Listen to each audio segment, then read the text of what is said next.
Shalom, frères et sœurs. Bienvenue sur votre chaîne de partage biblique. Partager la parole de Dieu est une vocation. Nous rassembler en communauté pour la gloire de Dieu est une mission. Ici, nous créons une synergie autour de la parole de Dieu. Se rapprocher de Dieu de la manière la plus simple à travers la méditation des psaumes et de l'Évangile.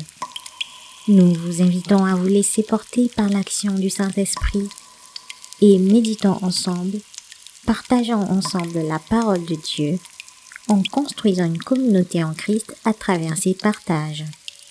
Que la chaleur du Saint-Esprit nous remplisse. Puissions-nous entrer ensemble dans un moment unique en la présence de Dieu. Aujourd'hui, dans le cadre de cette 4e épisode qui constitue cette première série de partages, nous allons parler tout simplement de la symbolique biblique de l'eau selon Dieu. L'eau qui détruit et qui restaure. Pendant l'histoire de la création du ciel et de la terre, Dieu régnait au-dessus des eaux. Il est dit dans Genèse 1, verset 2, « La terre était informe et vide. Il y avait des ténèbres à la surface de l'abîme, et l'Esprit de Dieu se mouvait au-dessus des eaux. » Nous voyons ici dès le départ la création, la puissance de Dieu. Mais aussi en parallèle, nous voyons la puissance des eaux qui vont jouer un rôle très important dans la vie des élus et des enfants de Dieu à travers les histoires inspirées de la Bible. Dans l'Ancien Testament, on constate que l'utilisation des eaux est très présente. Les histoires reconnues, telles que celle de Moïse, dont la signification signifie tirer des eaux, ou encore la traversée de la mer Rouge par les enfants d'Israël avec l'aide de Moïse, ou encore la traversée du Jourdain par Josué avec les enfants d'Israël pour la terre promise, ou même les guérisons miraculeuses, et tant d'autres histoires inspirantes qui sont relatées dans ce sens, font état de l'utilisation de l'eau. L'eau est très souvent utilisée par Dieu comme signe de transformation, d'élévation et de guérison. Dieu a sauvé la vie de Moïse étant bébé en passant par l'eau. Dieu a créé une route bien sèche au milieu de la mer Rouge pour laisser le peuple d'Israël s'échapper. L'eau est le signe de la vie, la renaissance et l'affranchissement.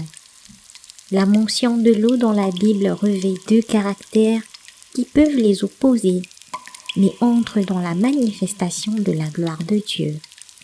Le premier caractère concerne, comme abordé plus haut, le fait que l'eau représente les épreuves qui sont présentes parmi le peuple de Dieu.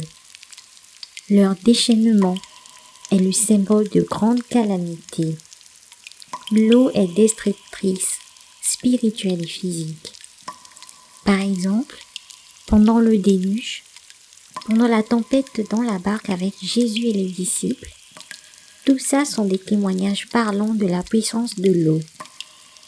La foi de Pierre a été renforcée après l'épisode de la tempête, quand il a marché sur les eaux avec Jésus. Les vagues ont déconstruit sa foi pour le restaurer après. Le deuxième caractère de l'eau est celui de l'appartenance à Dieu, en nous manifestant en tant qu'enfants de Dieu. Dans le livre de Jean, quand Jésus rencontra la Samaritaine, et il lui demanda de l'eau à boire car il était fatigué par le voyage entrepris pour rejoindre Galilée. La Samaritaine était étonnée de voir Jésus lui demander de l'eau à boire.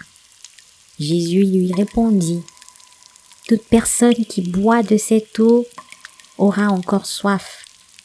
En revanche, celui qui boira de l'eau que je lui donnerai n'aura plus jamais soif, et l'eau que je lui donnerai deviendra en lui une source d'eau qui jaillira jusque dans la vie éternelle. » L'eau ici est utilisée par Jésus pour montrer la puissance spirituelle de la parole de Dieu, un symbole fort pour ceux qui appartiennent à Christ.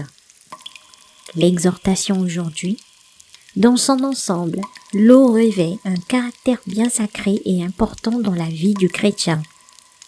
Dans certains passages, l'eau représente le lot de défis et des problèmes qui pouvaient se présenter. En même temps, l'eau était cet élément qui permettait d'effectuer le passage d'un état à un autre. Lors des baptêmes chrétiens, le baptisé était plongé dans de l'eau ou à défaut aspergé d'eau bénite. En quelque sorte, l'eau anéantit et elle reconstruit derrière. Elle est le symbole d'une humanité nouvelle. Chers frères et sœurs, nous vous disons merci, nous vous souhaitons de partager et de vivre avec nous toujours à travers ces épisodes des moments intenses en la présence de Dieu, guidés par le Saint-Esprit. À bientôt!